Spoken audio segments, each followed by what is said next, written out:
প্রেমিকার দেওয়া ধর্ষণ মামলায় গ্রেফতার হয়েছিল টিকটকার প্রিন্স মামুন।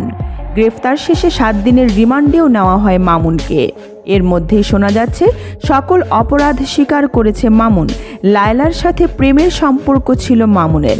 লায়লাকে ইউজ করে নিজের কেরিয়ার সহ অঢেল টাকা ও সম্পদের মালিক হয়েছে এই টিকটকার।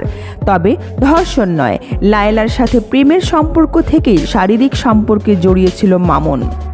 সবকিছু স্বীকার করে মামুন জানিয়েছে কারাগার থেকে বের হয়ে লায়লাকে বিয়ে করবে সে। তবে শর্ত অনুযায়ী লায়লার দেওয়া মামলা তুলে নিতে হবে আদালত থেকে।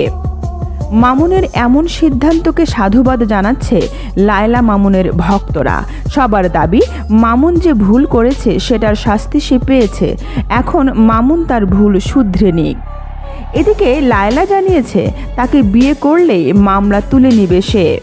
লায়লা জানায়, বিয়ের প্রলোভন দেখিয়েই আমার সাথে দীর্ঘদিন শারীরিক সম্পর্ক করেছে মামুন। আমি বিয়ের কথা বলতেই আমার সাথে অমানবিক আচরণ করত মামুন। বেশ কয়েকবার শারীরিক নির্যাতনেরও শিকার হতে হয়েছে লায়লাকে, যার প্রমাণ বিভিন্ন ফেসবুক লাইভে দিয়েছে লায়লা।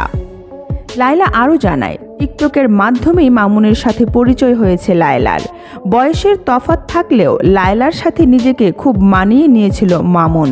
লায়লাও মামুনের মন রাখতে নিজের সব উজাড় করে দিয়েছে গত 3 বছর ধরে। সব শেষে বিয়ের কথা বললে লায়লার উপর শারীরিক নির্যাতন করে মামুন, তাই বাধ্য হয়ে মামলা দিয়েছে লায়লা।